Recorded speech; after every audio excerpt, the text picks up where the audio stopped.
Petit à petit ça prend forme, encore quelques plaques à poser là pour finir juste la plateforme haute ici, et après on va pouvoir enchaîner toute la partie basse. Ça va aller vite, ça va aller bien, franchement c'est un régal, c'est la première fois qu'on a l'impression d'être aussi efficace parce que ça va super vite de poser les plaques. Je sais pas, franchement, non, mais tu regardes ce commentaire là. Bon, franchement, c'est cool. Qu'est-ce que tu penses qu'ils vont répondre? Ouais, non, Qu'est-ce que vous foutez encore là? Bah, on regarde les commentaires et les questions sur la FAQ. Oh putain, c'est déjà l'épisode 20. Et alors, les questions, ça donne quoi? Bah, sur ta meuf, le chat, le chien, un peu sur toi aussi. Ok. Et les questions sur la maison, sur les travaux là? Qu'est-ce que ça dit? Ben, y a pas. Eh ben on laisse tomber, c'est pas grave. Ok, poursuivons. Du coup, c'est OSB, franchement, c'est parti, on enchaîne.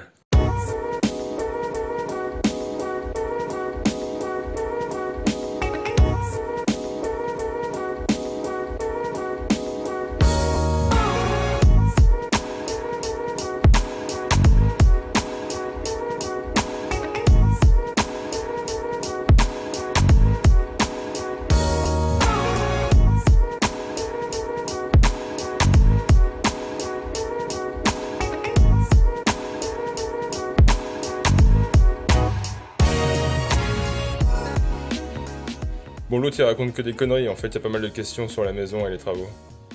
Ah bah c'est bien ce qui me semblait, ok. Par contre si je peux me permettre, je crois que la plaque vous l'avez mis dans le mauvais sens. Hein. Les languettes contre languettes, ça...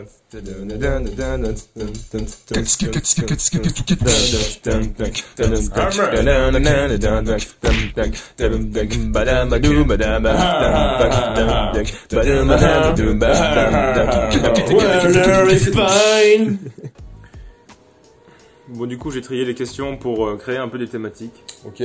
Par contre ça vous dérange pas les faux raccords là? Comment ça? Bah là on est sur le canapé à l'étage alors que le plan juste avant ben il n'y avait pas d'OSB ici, le canapé était en bas quoi. Non non t'inquiète. Bon bah c'est cool parce qu'en fait j'avais pas la même veste que sur le plan précédent donc Mais vous faites ça sans votre compagne? Bah c'est qu'elle sait pas trop que vous existez les gars. Intéressant. Bon puis dans mon cas c'est vrai que ça surprend toujours quand je dis que je viens du futur. De toute façon, on s'est concerté avant de répondre aux questions. En fait, il est pas très à l'aise avec la caméra, donc... Faut que je parle, c'est ça. Allez, on démarre les gars. Premier thème, découverte de la maison et du lieu. À vous les studios. Tristan, aviez-vous déjà en tête l'envie de rénover une maison ancienne en prévoyant de faire beaucoup de travaux ou avez-vous eu le coup de cœur pour cette maison et c'est venu avec? Ok. Eh ben, pour être clair, rénover une maison, c'était pas du tout un truc qui m'attirait. Bah voilà, bah merci d'avoir regardé cette vidéo, c'était excellent. Non, en fait, c'était encore l'idée de ce sucre, ça. Coup de cœur pour la maison, non, mais le coup de cœur pour l'endroit où elle se situe carrément. Peut-être une remarque aussi, parce qu'ils nous disent que les vidéos donnent envie de se lancer dans une belle rénovation, mais qu'ils ont peur d'être dépassés par les travaux, n'ayant aucune connaissance dans le milieu. Il y a tellement de choses sur internet, il y a des tutos de ouf, il y a beaucoup d'infos, donc je pense qu'il faut y aller. Pour pas se laisser trop dépasser, à mon avis, il faut bien prévoir son chantier, il faut y aller par phase, quoi. Nous, ce qui était bien, c'est que comme on avait que la partie haute qui était en travaux pendant plus d'un an, en bas, on était super tranquille, donc il n'y avait pas de poussière ni rien, c'était confort. Ça a commencé à se corser un peu quand on a enlevé le plafond du salon. Et là, pour le coup, heureusement qu'on a quand même bien avancé en haut parce que le moindre coup de poussière, ça finit par être vraiment lourd, quoi. Bah, en fait, ça répond à la question de Carway qui était pas trop dur de vivre dans un tel chantier, poussière constante, désordre. Ah bah good, ouais, bon on s'y fait hein, à la poussière, c'est juste que ça dure 2-3 ans dans une vie et finalement c'est quand même pas ouf. Projet rénovation. D'ailleurs, je crois qu'il nous a un petit peu inspiré à tous là pour faire des vidéos YouTube les gars. Petite dédicace. Cette vue avec 3 points d'exclamation suivi de 3 petits points. Est-ce que c'était un de vos critères dans votre recherche de maison? Vous l'avez trouvé vite, entre parenthèses la maison. Ah oui, j'ai vu qu'il y avait pas mal de questions de projet rénovation. Je vois que tu as séparé certaines parties. Quand on a découvert le lieu, on s'est dit que c'était là qu'on voulait habiter. Donc la vue, oui, mais surtout le lieu en fait. Et après, la vue en découle quoi. Si on a trouvé la maison vite, alors oui et non. Je suis qu'ils zonaient sur le bon coin pour regarder un peu les annonces dans le coin. Du coup, ça a pris presque 2 ans. Moi, je lui disais qu'elle perdait un peu son temps. Puis finalement, je me suis pris au jeu. Et puis, un beau jour, on a trouvé une annonce qui était parfaitement dans nos prix.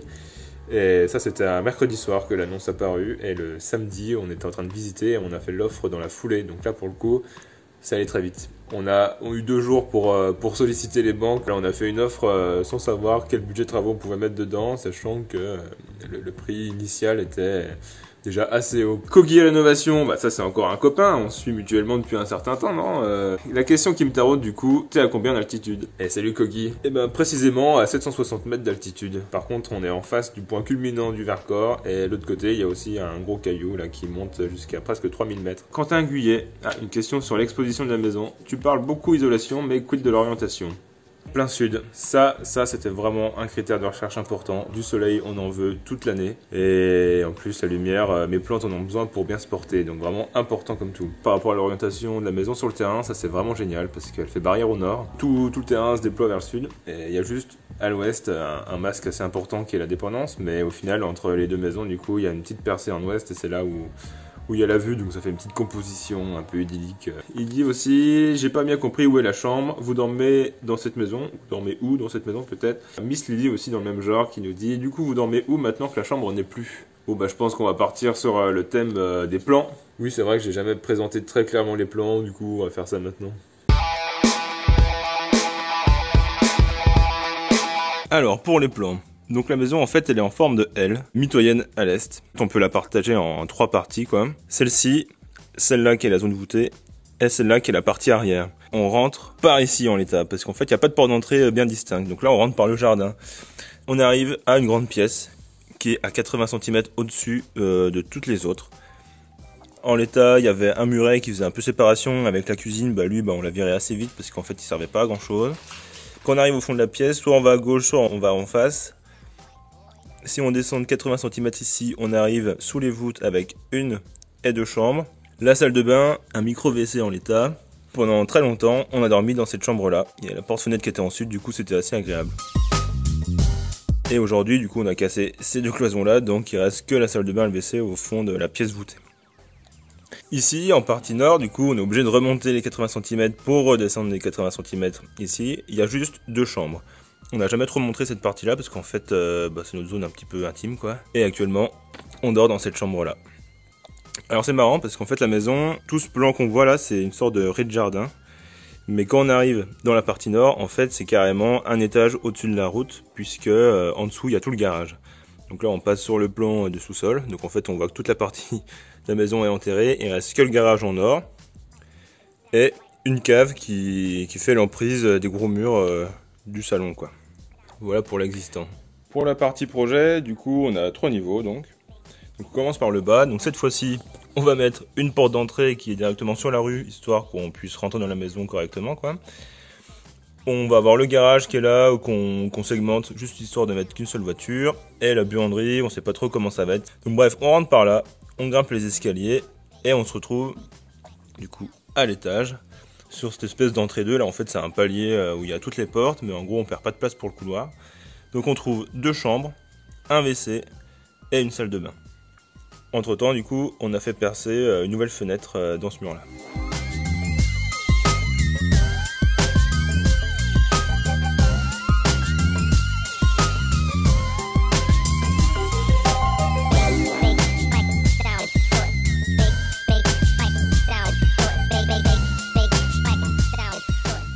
On grimpe par là les 80 cm et là du coup on arrive dans le salon qui cette fois est en double hauteur. Il est un peu couvert par une mezzanine sur le premier tiers là quand on arrive là. On a un escalier qui grimpe encore à l'étage et un autre qui remonte aussi au-dessus des voûtes. Donc là la pièce de vie finalement donc c'est le salon, il n'y a plus de cuisine, il y a mon piano à la place, le canapé et surtout la différence assez importante qu'il y a par rapport à l'existant. Si je remets le plan de l'existant à côté, c'est ce mur là quoi. Là, son emprise du coup, c'est le pointillé qu'il y a là. Donc il reste plus qu'un petit morceau, et en fait tout ça c'est enlevé, et ça descend directement dans la voûte, donc 80 cm plus bas. Donc en fait on a 2 accès qui vont à la voûte, quoi, donc l'existant, et un plus grand accès avec des grandes marches. Donc ça va être un peu une seule et grande pièce, ce rez-de-jardin. Vous reconnaissez peut-être le poêle, avec le mur qu'on avait rejointé épisode 15. Et du coup, la cuisine, ici en fond, avec à la place de la salle de bain, donc tout un plan de travail. Et un îlot central. Bon, c'est pas encore hyper défini cette cuisine, mais dans l'esprit, ce sera comme ça. Et donc ici double hauteur, ce qui fait qu'on a de la lumière qui vient de l'étage par les Velux. Et donc on va monter dans un premier temps par ces petits escaliers qui seront creusés dans le mur. Voilà, on arrive ici sur toute la partie voûtée, donc en fait c'est un grand plancher. Donc la FAQ se déroule à peu près à ce niveau-là. Là, une nouvelle fenêtre qu'on a fait percer du coup dans le mur. Et la petite croupe dans le toit. Ici, à l'entrée de charpente, en fait, on voudrait refaire encore une mezzanine dans la mezzanine au-dessus de ça. Et toute cette partie-là, il y a une première partie sur 2/3 qui est à plat. Et là, la petite marche, je sais pas si vous vous rappelez de l'épisode sur le plancher, une petite marche, une petite scénette en fond. On redescend de là, et là, ici, il y avait, là on le voit pas sur le plan, mais il y a l'ancien accès de l'extérieur qui est maintenant une grande baie fixe. Donc on redescend par là. Et on remonte le grand escalier qui est là, celui-là il est un peu plus confortable, pour arriver donc sur la mezzanine qui fera l'objet de l'épisode 21, puisqu'on l'a faite la semaine dernière. Il y a aussi 80 cm de différence entre celle-là et ce volume-là. Les demi-niveaux, on les retrouve à tous les étages. Et donc à nouveau, pour descendre dans la partie arrière qui est sous la charpente, on redescend de 80 cm, les marches, épisode 12, en pierre. Et donc tout ça, ce sera notre future chambre. Une douche, avec une partie évier contre le mur en pierre qu'on a fait, et un petit recoin avec le WC. Donc là c'est Susu qui a fait les images, avec Home by Me, du coup on se repère un petit peu plus dans la décoration et tout, mais moi en principe j'aime pas trop mettre des couleurs et des textures, puisque jusqu'à présent les idées sont encore pas très arrêtées. Voilà, pour les plans. It sound right, boy. Bon, maintenant que tu as préparé les plans, ça nous amène du coup aux questions sur les mètres carrés. Donc on a Paul, combien de mètres carrés habitables après travaux? Et aussi Swissbud qui demande combien de mètres carrés habitables faisait la maison. Et une fois votre projet terminé, combien de mètres carrés habitables estimez-vous? En l'état, la maison faisait 90 mètres carrés. Bon, j'ai vérifié un petit peu après en prenant mes cotes et puis en dessinant sur l'ordi. C'était un peu plus à 100 quand même, donc c'est pas si mal, on a gagné 10 mètres carrés. Et du coup, après travaux, on sera plutôt à 175, je pense, un truc comme ça dépend vraiment si on fait l'entrée et la buanderie en bas dans la foulée, quoi. Donc ça, c'est la surface habitable, hein, 175 mètres carrés, sachant que nous, comme on est en grande partie sous les toits, avec les rampants, en fait, on compte pas tout ce qui est en dessous d'1,80 m dans la surface habitable. Pareil, on compte pas tout ce qui est garage, stationnement. Mais en surface de plancher à traiter, et là où on peut entasser du bordel, on a presque 260 mètres carrés, je crois. Et on a Brice aussi, qui se pose la question, combien de pièces il y aura à la fin? Ce sera un T4 cette maison, c'est-à-dire 3 chambres, plus une pièce de vie. On compte pas trop les salles de bain quand on parle comme ça en typologie de logement. Assez peu de pièces finalement, mais comme en dehors des chambres, il y a cette pièce là où je suis, c'est hyper grand, c'est devenu un loft, c'est un peu démesuré, mais c'est chouette. Allez, on change de thème, on part sur les questions de travaux, précision, c'est parti. Bon, attends, vas-y, fais voir tes questions là. C'est moi qui lisais les questions. Miss Lily, la différence de prix triple et double vitrage n'est pas trop grande. On a pu voir sur un devis la différence que sur des petites fenêtres, c'était 35%. Mais je sais pas si c'est très précis, parce que comme c'est des petites fenêtres, en fait, la menuiserie coûte cher par rapport à la surface vitrée. Avec toute cette neige, vous êtes adepte du ski. Moi j'aime bien faire du snow, ouais. Ce sucre, elle est pas trop dans l'esprit. Sympa le canapé, il me paraît énorme, ou alors ce sucre est petite. Et ben les deux. Alors, Matou. Il y a un petit chat qui se plaint. Le fait de mettre du contreplaqué au plafond t'a inspiré de où? Eh ben Pinterest et quelques magazines d'archi. On va dire que c'est presque un peu à la mode ces derniers jours là. Je pense que ça va vite passer d'ailleurs. Tiens, sur Instagram, Samuel qui me demande: avez-vous étudié le rapport du coût financier entre placo, peinture et contreplaqué? Ça donne quoi? Ainsi que les caractéristiques du contreplaqué qu'on a mis. Oui, la différence est assez conséquente, sachant que le prix affiché du contreplaqué épicéa était, je crois, 11 € du mètre carré.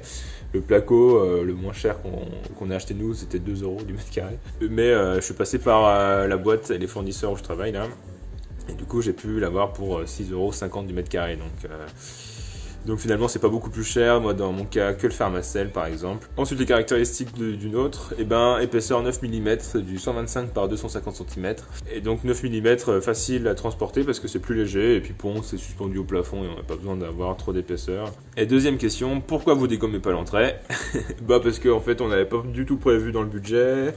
C'est un taf de charpentier, nous on n'était pas très chaud pour faire ça. En fait, il faut rajouter des jambes de force de chaque côté, voire même encore un tirant métallique qui passait un peu en dessous. Et sachant que cette ferme-là, elle est suspendue au-dessus de la pièce de vie, je pense que ça aurait eu des répercussions sur le rez-de-chaussée. Donc, puis maintenant qu'on a décidé de faire plusieurs escaliers pour aller à différents endroits de la maison sans avoir enjambé ce truc, et ben, ça nous conforte dans l'idée qu'un beau bout de bois comme ça, autant le garder et on posera des plantes dessus. Vincent, une VMC est prévue, vous misez tout sur le chaud chanvre pour réguler l'hygrométrie. Eh ben la VMC non, en fait on va mettre que des extractions directes dans les pièces d'eau quoi, donc les 2 salles de bain et on a une tuile à douille, on va extraire l'humidité par là. Et pour le reste en fait, bon bah VMC je pense que c'est pas vraiment nécessaire. Vu le volume, d'ici à ce que ça soit saturé en eau, je ne m'inquiète pas du tout par rapport à ça. Et le chanvre pour réguler cette hygrométrie là, finalement je pense pas qu'il ait une grande influence. Il n'y aura quand même pas une grande surface de chanvre par rapport au volume, donc c'est presque négligeable finalement. Peut-être dans la cuisine ça ira bien. One take. Pourquoi la grande ours, sa forme de casserole y est-elle pour quelque chose? Bah la grande ours c'est l'idée de ce sucre. Et la forme de casserole, bah ouais ça nous amuse bien parce que après le chantier, bah, qu'est-ce qu'on fait? Bah on va manger. C'est bon, je peux reprendre la main? Ok, allez on change de thème. Cette fois, on rentre dans l'organisation, l'emploi du temps, tout ça. Let's go! Are you mad? Est-ce que mettre en place un chantier participatif n'est pas envisageable pour vous soulager un peu? Bah, on n'y a jamais trop pensé en fait, mais c'est vrai que pour refaire la façade sud, ça pourrait être marrant ça, parce qu'il y a quand même un peu du taf à faire à plusieurs et tout. Faire des enduits, du mortier de chaux, c'est pas mal. Et après, faut dire qu'on a les copains qui nous aident beaucoup, la famille aussi qui vient souvent nous aider, donc on est quand même assez bien entouré pour nous soulager un peu finalement. Et ça c'est vraiment chouette. Ok. Et avec le recul dont vous disposez maintenant, quelles sont les choses que vous auriez faites différemment? Ouais, bon, on n'a pas non plus tant de recul que ça, hein, parce qu'au final, la plupart des travaux qu'on a fait, c'était l'isolation de la toiture. Après, on a fait des joints, on a cassé 2-3 petits machins, on a refait un peu des sols, mais au final.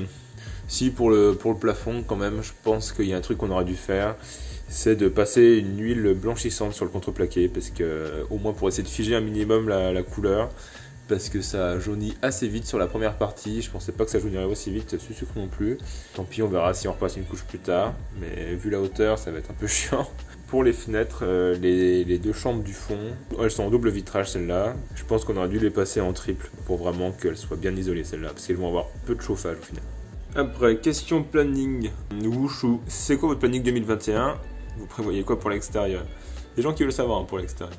Le planning 2021, bon, le planning c'est assez difficile à gérer parce que par exemple là pour l'épisode 21 vous allez voir qu'on a fait la mezzanine au-dessus du salon, c'était pas du tout prévu. Le global là ça va être de s'occuper de notre future chambre, donc qui est dans la partie nord sous le toit là-bas, donc on avait commencé ça depuis le premier confinement à poser le placo et depuis on a vachement travaillé sur cette partie là qui est au-dessus des voûtes. Donc là maintenant c'est un peu le projet parce que on voudrait faire la salle de bain là-haut parce que la salle de bain actuelle nous plaît pas et on aura bien envie de la casser pour pouvoir ensuite faire la cuisine à la place. La cuisine c'est vraiment quelque chose qu'on a envie puisqu'on ne supporte plus notre cuisine actuelle qui est trop petite, qui est pas belle, qui est pas fonctionnelle, c'est trop chiant. Et une fois qu'on aura fait la cuisine, on pourra casser la cuisine actuelle pour s'occuper des murs et du plancher du salon, enfin, pour ramener mon piano. Le bon vieux Julius. Ah, après, une question de Louis. Je crois que Louis est un mec connected. Combien d'heures par semaine vous y passez? Et projet rénovation aussi, il a des questions un peu dans l'esprit. À quel rythme vous avancez sur le chantier? Vous réservez des week-ends précis, tous les week-ends, ou bien c'est vraiment quand vous avez la motive? Et tu estimes la fin des travaux pour quand? Combien de temps par semaine? Et ben généralement on bosse quelques soirs. C'est quoi? C'est 2 heures, 2h30. Bon franchement. 2h30, non mais ça. Enfin. Quoi? Tu délires complètement en fait. Bah comment ça? Je délire complètement. Bah je sais pas, je pense qu'on y passe 4-5 heures le soir. Ouais tu déconnes, attends. Genre bah si on commence à 18h30. Ouais, et on finit à 21h quoi, max. 23h. 23h. 23h. Genre, oui. et quand? Parce que moi j'ai pas de souvenir. Hein. Et ben souvent. Ah putain, Quand il y a des coups de bourre, Ah oui, si, peut-être c'est pas pour faire les rien qu'on joints. dit toujours qu'on va manger. Ah putain, c'est vrai ça. 2h30, non, je crois pas. Ah oui, oups. Ok, d'accord. Bon, bah c'est bien. Et ben, je vais rectifier ça alors. Bon, bah je reprends la scène. Ok. Et ben en fait, on y passe à peu près 4 heures par... Merde, tu disais combien toi? 5. Putain. À peu près 5 heures, mais pas tous les soirs. Donc ça, c'est déjà pas mal. Et du coup, bah voilà, ça fait quelques week-ends en fait. Oh, bah petit chien. Ça fait quelques week-ends, mais généralement, on a quand même une vie sociable assez épanouie. Donc le week-end, on n'est pas souvent là. Donc pour contrebalancer ça, c'est vrai que des fois, j'aime encore bien qu'on se mette un petit coup de bourre une fois ou deux. Parce que comme on avait prévu de faire ça pendant 3 ans, bon, bah, c'est bien. Sauf que là, je pense qu'on a toujours 3 ans de travaux. Puis ça va faire 2 ans qu'on y est. Donc voilà, mais généralement c'est quand même sans stress parce qu'on veut pas non plus voir personne à cause de ça. C'est quand même pas de pression quoi. Sauf en fût. Bon, vous pouvez revenir les gars, je crois que ce sucre est parti. Putain, on a eu chaud hein, quand même. Ouais, c'était tendu là. Vous inquiétez pas, je gère la situation. Bon, et les extérieurs... Bon, c'est difficile de se projeter là. Donc bien sûr qu'on a prévu de faire des trucs à l'extérieur, les poules, oui, je pense bien, ouais. On a une petite bâtisse à côté là, qui va très bien se prêter pour faire un poulailler. Après, il faudra éduquer le chien pour pas qu'il croque les pattes des poules. Un potager, très probablement aussi. Faire une terrasse, mais qui sera pas juste à côté de la maison, qui sera vraiment contre la dépendance. La terrasse qui, elle, permettra de refaire un peu propre le vieux barbelé qu'on a au-dessus de notre mur de soutènement. Parce que là, c'est vraiment en direction de la vue, donc on a envie de se faire un beau platelage bois, un peu comme un belvédère en fait sur le paysage là, parce que boire la bière le soir là devant, moi ça me chauffe à fond quoi. Donc on verra ça peut-être cet été, pas sûr. Ok, bon par contre je trouve qu'elle est un petit peu longue cette vidéo, donc je te propose qu'on s'arrête comme ça direct et on fait la partie 2 la semaine prochaine, ok? Ciao. Alors c'était peut-être un peu brutal. Bon du coup on va mettre une explosion.